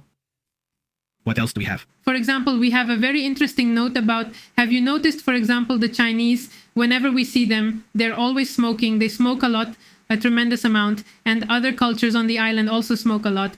But if you look, for example, here in Mexico, especially among indigenous people, I don't really remember seeing indigenous people smoking. They must have other preferences. But this study explains why this happens. It turns out they studied a gene called, do you know which one? It was very common among the indigenous people here in North America. Of North America. We'll see soon. That's what the legend says, right? Because... But let's see, you say those from North America? Not exactly North America. I mean, maybe because they use other leaves, other materials, but anyway, that's what it is. A study was done that was published in the journal Nature Communication, which revealed that there is a variant of a rather rare gene called CHRB3, which drastically reduces cigarette consumption and the likelihood of people becoming addicted to cigarettes. People who have this gene, let's say, don't develop a taste for cigarettes. In fact, it's going to be studied to see how it can be applied to nicotine treatments. For people who are already very addicted and have to use gum or whatever, right? According to the researchers, they found this gene encoded in the subunit of the nicotinic receptor in the brain. This gene is involved in how the brain responds to nicotine. I mean, let's say it doesn't affect the reward system, because that's what it does. Because cigarettes don't taste good, but they generate a reward system, a message of reward from the brain. People with one copy of the variant smoke 21% less than other people, and for those who have both copies, the effect is reduced by 78%. Cigarettes have no effect on them, they don't like them. The study was conducted with 38,000 smokers from Mexico City.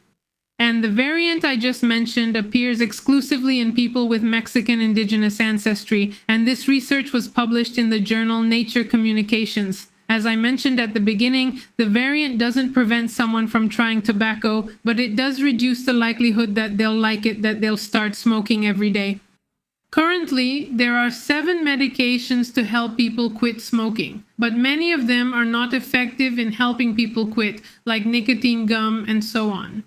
It was already known that there are genes like these, such as cytochrome P450-2A6, which help metabolize nicotine more quickly. But this gene in particular that they found in the indigenous people of Mexico City, well, it means 0. Well, that's the thing. We're running out of it. The sabacalero, no, something else. Another issue between the sabacaleras and the alcohol companies. Yes, they're still going, but not well, because the new generation, Generation Z, neither smokes nor drinks alcohol. They generally don't like it. There are a few exceptions, but it's decreased a lot, which is good. Also, that's good, yes. But cheers, Marcella. How have you been? Ruble? Okay, a lady showed up, but she's lost. Who could it be? Who could it be? Yes. Ma'am, could it be Nancy Gubier or someone else? Get in, because Alex is the one commenting. Let's see.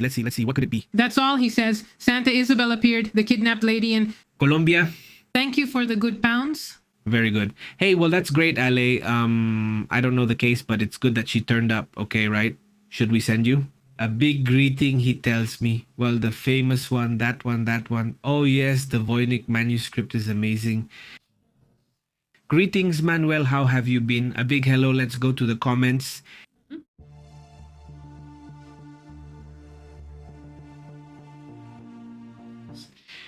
Hey, let me see just a second. There you are, Domingo. How have you been? Very good, Plasma Esfera says. What did I miss? How have you been, Plasma Esfera?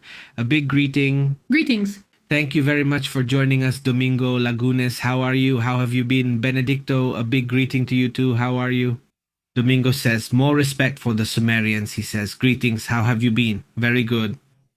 Marifera says, so where am I from? You're smoker? I'm neither from here nor there, but let's see. You have blood culture? Of indigenous? Yes, indigenous from the center, since the study was conducted in the center. Mexico, the study should be expanded to other parts of the world. Let's see. Yes, where else is that gene found? He says, I haven't smoked in 2 years. Congrats. Congratulations, Draco. Congratulations. Draco Pepe, he used to smoke. I haven't smoked for about 20 years. I mean, I smoked for about 4 years of my life. That's about how long I smoked, more or less. Yeah, no. I mean, I didn't have a reason to, and I don't even like it that much. I'm more of a social smoker, you know? I mean, well, the good thing is that I quit, so yeah. I'm volunteering to be studied. I've never smoked, even though everyone in my house did. See, that's good. That's really good, you know.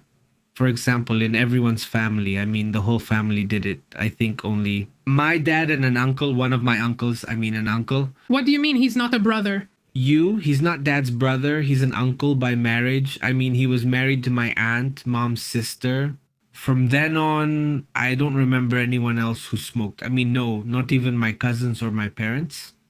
I think my grandfather, when he was young, also tried it a little, I think, but he wasn't really into it either. And, well, in any case, I think there were a few years when I smoked a little.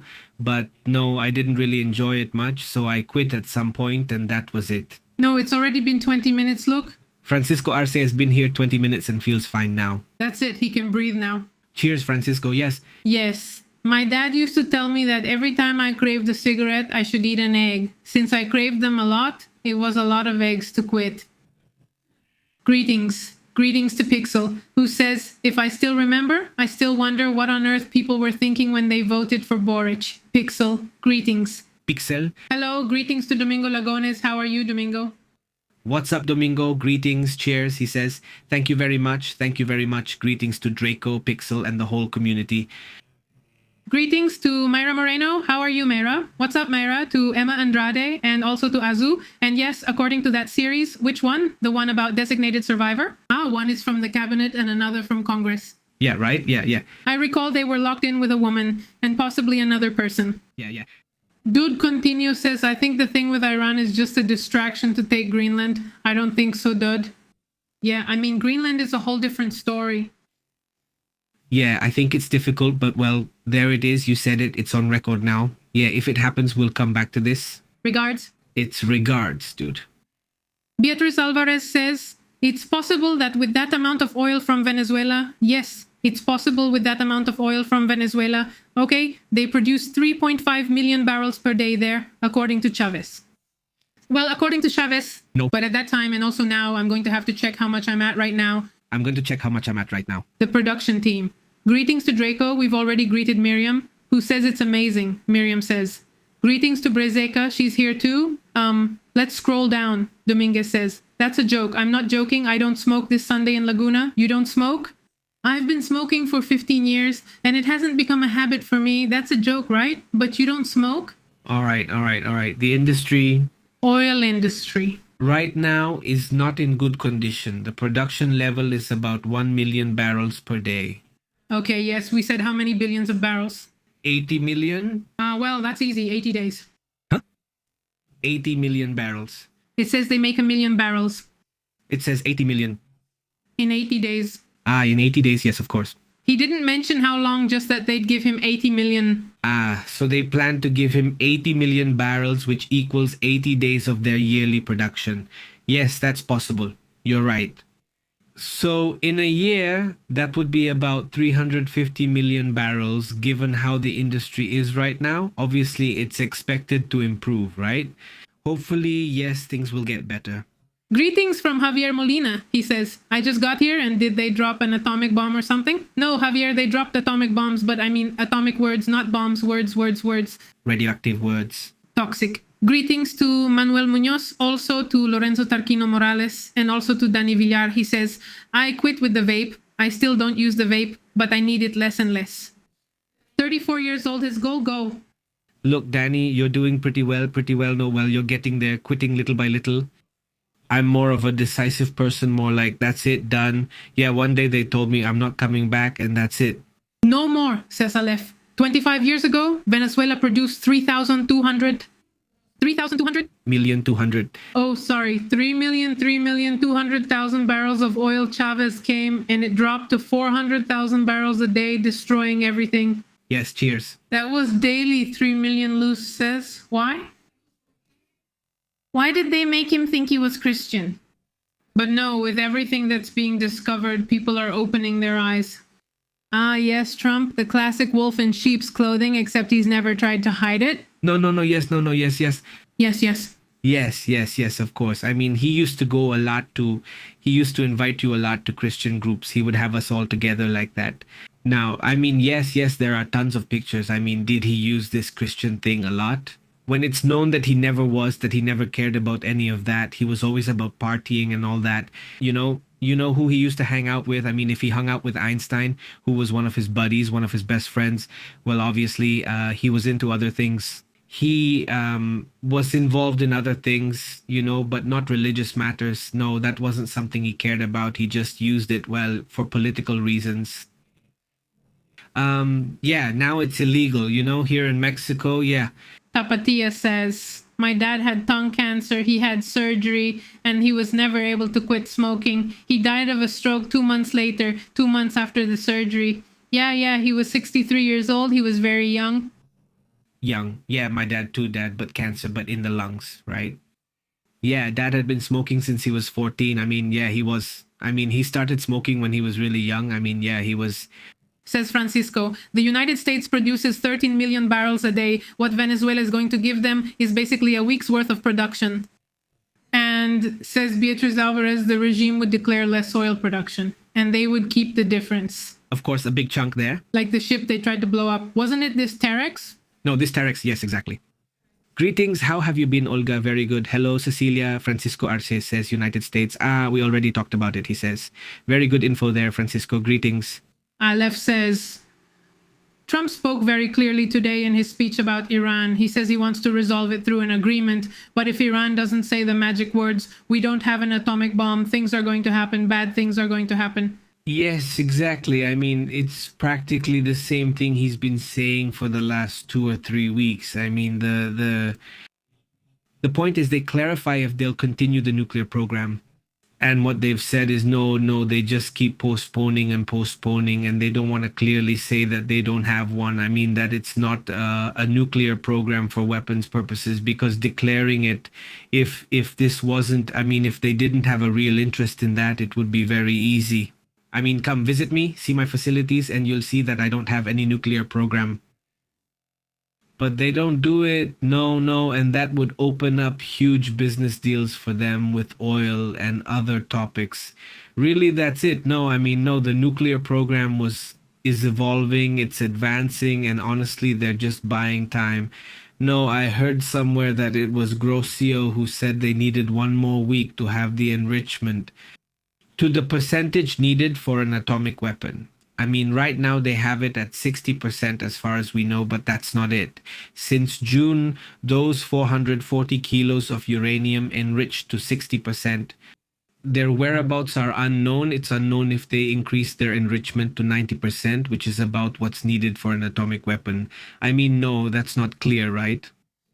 Says Carlos Martinez, Zoroastrianism was the first monotheistic religion 1,000 years before Judaism in Mesopotamia. Interesting, Carlos. Greetings. Look what Draco says. I totally agree. I mean, and everything, and cheers, and we all know cheers, and everyone, and Y todos, No, no, I said it. I already said it. It already was the third one. No, no, stay, stay. I'm leaving now. All right. It's okay. Go ahead, give it a kick there. I mean, and everyone. Draco says that. Well, we all know Iran isn't gonna say that. I mean, exactly, no. I mean, and if they do say it, the next day they take it back. Yeah, no, no. Then you can go. Today you might say, if not know that the nuclear program, that there won't be one. Go ahead and check for yourselves. You'll see what's here. The next day, a month later, just as they're about to arrive, and Gross is coming to check on things. Saying no, it can't be done due to sovereignty or other reasons. And meanwhile, they're moving forward with the nuclear program. I mean, yeah, it's intense. How have you been? Cheers, cheers, cheers, cheers, cheers, cheers, cheers. de Lorenzo. Salud. I told you. Good luck, she says. It was a boy, congratulations, she says. She says, if you see them, it's propaganda. Unfortunately, many people believe it. The Christina Trump issue? Exactly. Greetings to Armando Osorio, says Lorenzo Tarquino. I never smoked, and once the company gave me a checkup, yes, I was the only one who surprised the doctors. They didn't believe I had such good lungs, she says. Lorenzo, look, greetings, Lorenzo. Very good, Lorenzo. You know, for people who smoke, and sometimes I feel it too, it's like, I already smoked, I'm already messed up, I can't recover anymore. In just a few years, you recover. You really do recover. And it really happens with, I mean, after a few years, you realize you were never really a smoker. So yes, I mean, any moment is a good moment to quit smoking, right? Any moment is a good moment. And well, seeing all the benefits you'll have afterwards, yes, it's definitely recommended. And I say this from experience. I mean, from the moment you quit, get into some activity, something that distracts you or gets you moving, that makes you exercise, that makes you eat well and everything. Because yes, it's very easy to replace cigarettes with eating. I mean, you start eating and the scale starts going up quickly. Or then, because that little anxiety, if you think it goes away, well, it just goes somewhere else. So you have to think about the strategy of what is going to replace it. That, make sure it's not another vice, right? Preferably not vaping, not anything like that. I mean, make it something that leads you to good health, he says. The group of experts from the United Nations Human Rights Council pointed out that the released files contain serious and systematic information about abuses that could have international legal implications. And what if we mention it to them, but well... An impressive trafficking of minors going on there. Yes, sorry. But that's, I mean, the circle is closing in more and more. It's the United Nations, it's France, it's the United Kingdom, the ambassador. This detainee, Madison, the one who is currently free but is under investigation and cannot leave the country, the former Prime Minister of Norway. I mean, the circle is closing in and there are many investigations. At the same time, sooner or later, the truth will come out. Exactly, says the ex. My grandmother smoked tobacco all her life, died at 82, very peacefully in her bed, but she smoked to read the tobacco, not out of vice. Oh, that's interesting. Is there something called reading tobacco? I didn't know either. I mean... Like reading coffee grounds. I guess so. Right? I guess how crazy, how interesting. He says, Marifer, this is for you. Oh no, not for us. Greetings, Marifer. How have you been? Very good, Aurelio, Francisco, Eliseo. Wow. And your grandfather has smoked since he was 9. Since he was 9. Look, it's just that I wanted to tell you. There was a time when kids really did smoke. Kids used to smoke. It was a different time. There are ads of kids smoking. Yeah, it's crazy. And Dad, honestly, yeah, he didn't really try. I mean, no, Smoking too, he says. Very young. Not at 14 years old. Yeah, no. And he liked sports. He liked that. But, well, no. He didn't really make an effort in that area. That's true. He never ever smoked in front of us. I mean, he always went outside. He would go to the yard. He would go somewhere else. I mean, he never smoked inside the house. Never. That obviously was really good because in the end, that cigarette would still affect others. But no, he always smoked outside. I imagine there was some deal or agreement with Mom to always do it outside, and he always did. He says, I've never smoked, but they took an x-ray of my lungs and it looked like I had smoked my whole life. That's crazy, Tavi. Hey Tavi, but do you live in a very polluted city or in an area with a lot of pollution, or what happened, Tavi? What can be done to clean those lungs? I mean, did they tell you anything? Aurelio Garcia says, and why doesn't Trump start checking if North Korea has nuclear weapons or not? Okay, he can't get involved. well, Well, you caught me. no, well, just imagine at the time it could have been done. At the time. In fact, there were agreements where they said, yes, it's fine, you can check. And it was always a tug of war, a tug of war. And they always negotiated with that. I mean, it was basically the bargaining chip. Yeah, but what they didn't imagine was that suddenly the weapons were already going to be there. I mean, like, I'm really going to do it. I'm going to do it. And then, no, it's fine. Let's negotiate and I'll sell you this and buy this from me. And I don't know what else. And they would negotiate and not do it, and they wouldn't do it. So suddenly, well, that's it. And they went straight to doing it. And now who would mess with them like that? That's pretty wild, isn't it? Francisco Arcelor says that living in Mexico City is like smoking about 10 cigarettes a day. Yes, because of the pollution. Yes, says Daniel Mata. He says, what's up? I haven't smoked in 5 years, and I used to finish a pack a day, and from one day to the next, I quit smoking since middle school. Today I'm 48, and it's just exercise. There are people who can quit from one day to the next. Yes, that's true. It surprises me since others struggle or quit gradually, but my dad was the same way. He used to smoke, and one day he would say, I'm not going to smoke anymore, and he just wouldn't smoke, and he could go years like that, and then he'd say, I'm going to smoke, and he would smoke, and that's how he did it for years in periods. But once I met a lady who smoked 3 packs a day, I mean, it was unbelievable. She even smoked while she was pregnant. It's ridiculous. Obviously, the baby was born with a lot of problems. Yes, he survived, of course. But you see how some people really do become super addicted and just can't stop. It says, no, it's not good. I met her while she was smoking. Marcella says, I'm really sleepy. I'm going to fall asleep. It's really entertaining, but my eyes are closing. Hope it turns out even better, Marcella. Cheers. Greetings, Marcella. Greetings to Draco. She also says, here I have the information about how it is. I mean, he says the timeline for quitting smoking, 20 minutes like right now. Francisco Arce, blood pressure drops and circulation improves after 20 minutes. After 12 hours, the carbon monoxide in your blood returns to normal levels and your blood carries oxygen better. Between 2 to 12 weeks, lung function improves and there's less fatigue when walking or climbing stairs. From 1 to 9 months. So the cilia, meaning the tiny hairs that clean the lungs, regenerate, coughing decreases, and there are fewer respiratory infections from 1 to 9 months.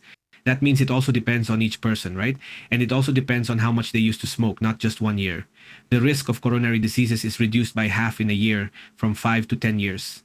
The risk of lung cancer significantly decreases from 5 to 10 years, and the risk of chronic obstructive pulmonary disease also progressively goes down. If chronic obstructive pulmonary disease is not advanced, or if they didn't have chronic obstructive pulmonary disease, well, that also improves, he says. If you smoked a little or didn't develop chronic obstructive pulmonary disease or severe structural damage, in about 5 years, your lung function practically recovers completely. If you smoked for decades, the structural damage or emphysema may be irreversible. It also depends on age and how much you smoked and where you live. And well, there are other factors too, even genetics, obviously, so it also depends on those factors. It doesn't mention something important. If someone considers quitting, it agrees. It explains it there. It says, for example, cooking with firewood causes episodes, which is what is defined as smoker's disease. It's just that I'm a respiratory therapy technician at your service. Well, it's great to have someone here who said that. Digito, hey Digito, thank you very much. You know, my grandmother. Digito JCC.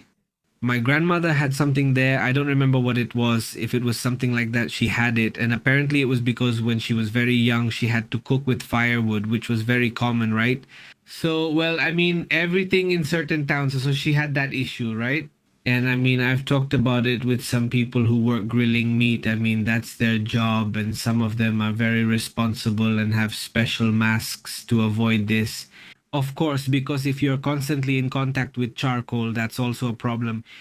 Says Carlos Martinez. I smoked for 32 years. A medical exam in the United States showed a lot of nicotine in my lungs, and I don't smoke anymore. That's great. How long have you gone without smoking, if you don't mind me asking?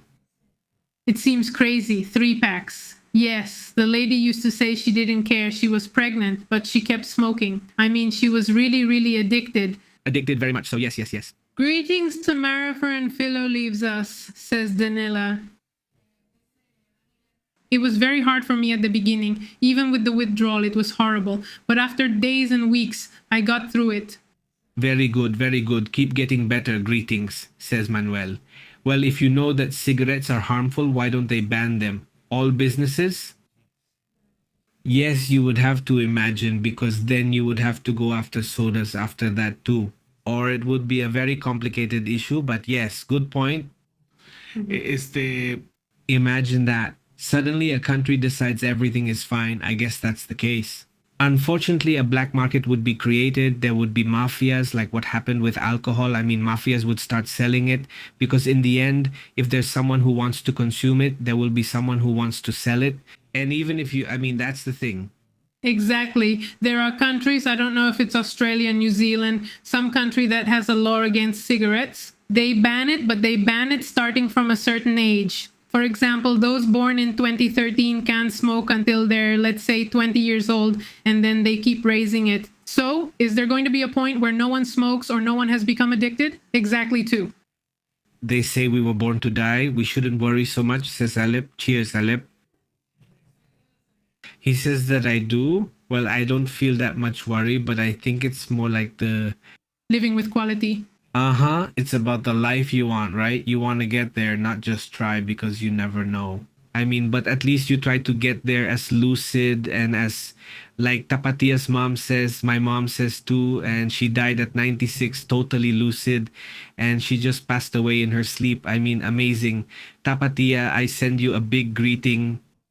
She says firewood and charcoal are bad in the long run, especially if used daily. But if it's just once a month for grilling meat, it's not as concerning. Well, I don't think so, but if it's too often, that's really tough, she says. I used to smoke up to 4 cigarettes a day when I was in college. One time, I locked myself in a bathroom to smoke. That was my method to quit. I got disgusted by the smell. Thank you. Great, but from home to Cesar Hernandez says, I have 0 days without smoking and I'm fine except for my lungs being in bad shape. Hi Cesar, hope you feel better soon.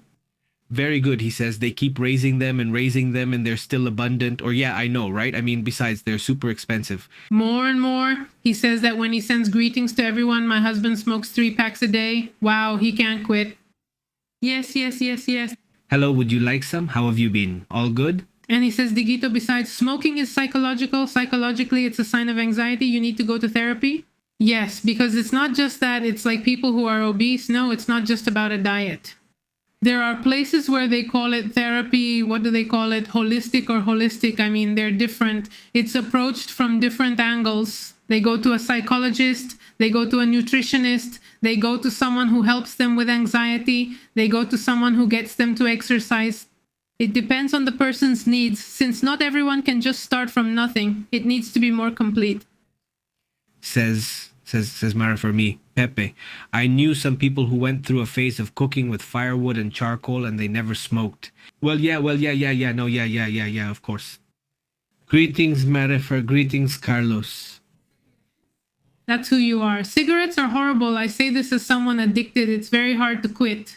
Greetings, Jerez. Hopefully this year it can happen. This year will make it happen. Greetings, Jerez. I've been drinking soda since I was 2 months old, she says. My mom gave it to me for the first time when she once tried to breastfeed me. But in Houston, the temperature is 39 degrees. So I guess she put the Coca-Cola in your baby bottle?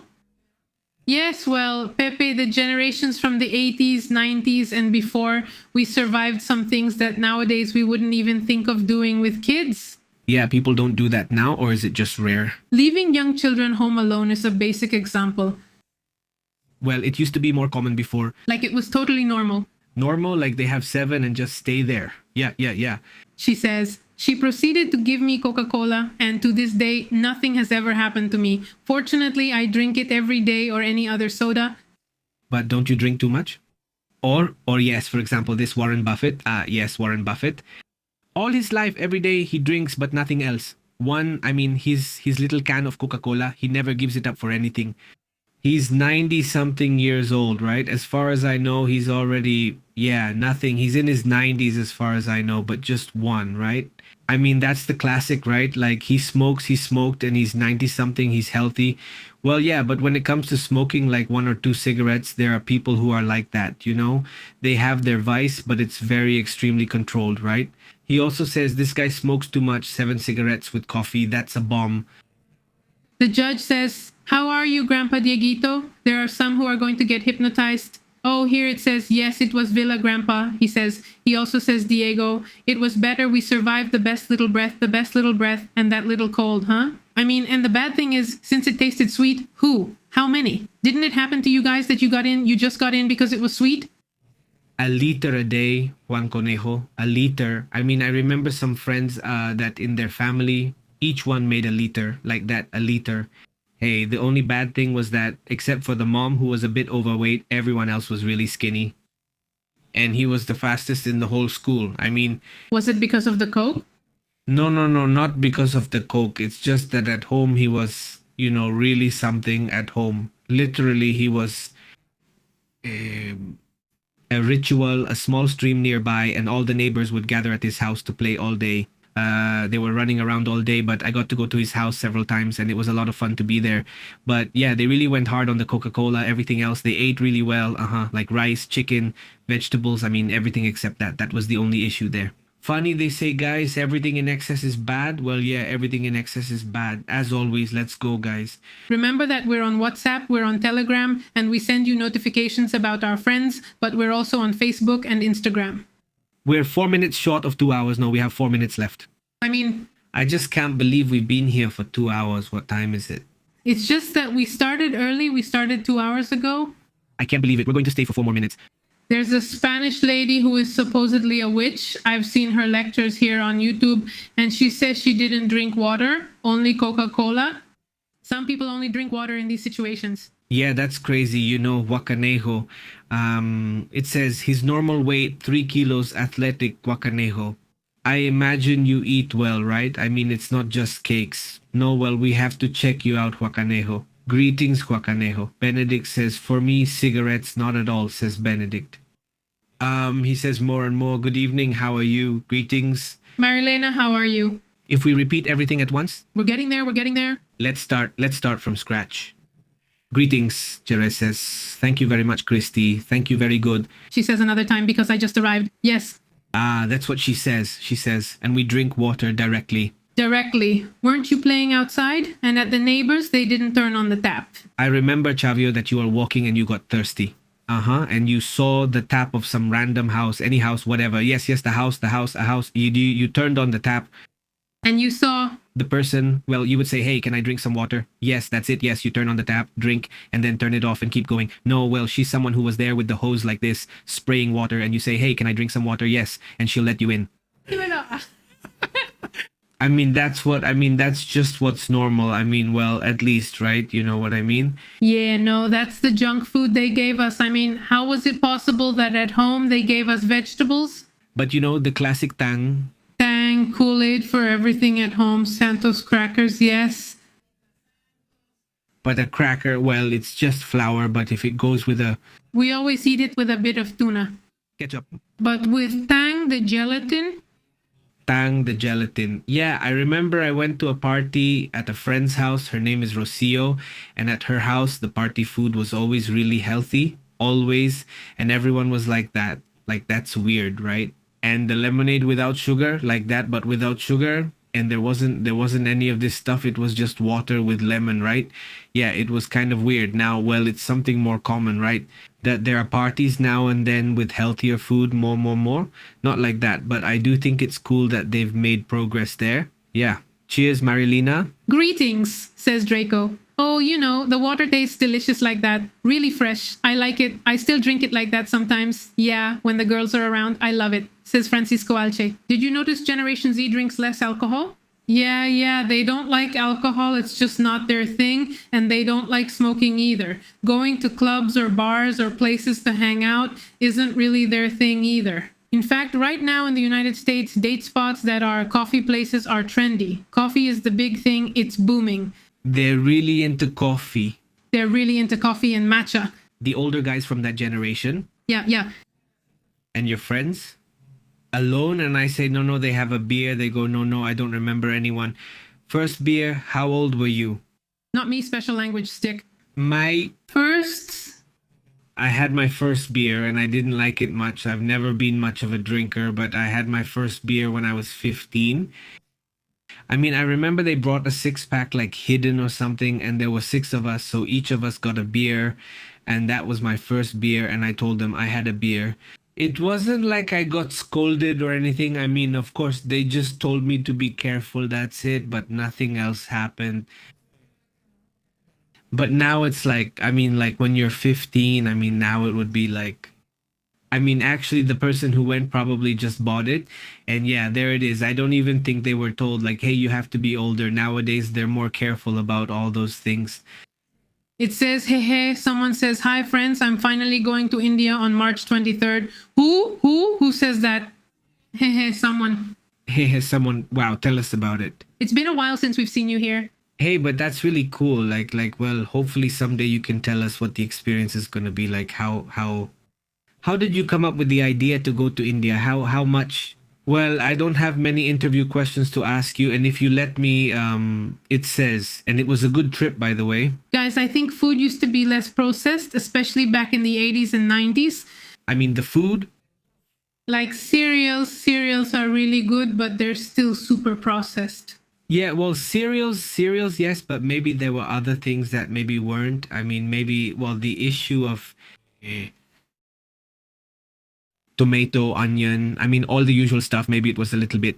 No, I don't know, because back then there was also, I mean, in that time, 70s, 80s, 90s, I mean, all that period, there was a boom in food, Tremendo. Y aparte, a boom in chemicals to make food more productive, but also many chemicals were banned over time.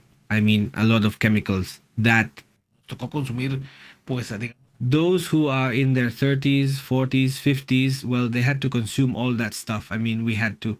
Well, let's go. Let's go, guys. Remember that we're on WhatsApp, on Telegram if you want. We save alcohol.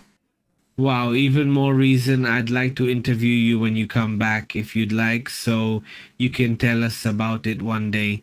Now, just a casual conversation if you want via Google Meet. And, well, I mean, if you let me share it here so you can tell us about your experiences. I'm going with this doctor. Remember she mentioned a movie? If I'm not mistaken. Of course, so even more reason, if you feel like it, just let me know. And we'll have the conversation here online, an online call. Great, cheers. Estamos en Facebook, Instagram y X. See you tomorrow. We interrupt. Your regular programming. Well. Thank you for tuning in. The truth is, This is Pepe Leave. the truth is intense. The unusual is real. Here we analyze it. Global focus. Don't miss out. Connect to the Pepe Live channel. Controlling the signal, Pepe and Astrid telling it like it is. Raw journalism, here it's respected. Activate the alert. Don't lose track until next time. Yes, sir. We're taking attendance.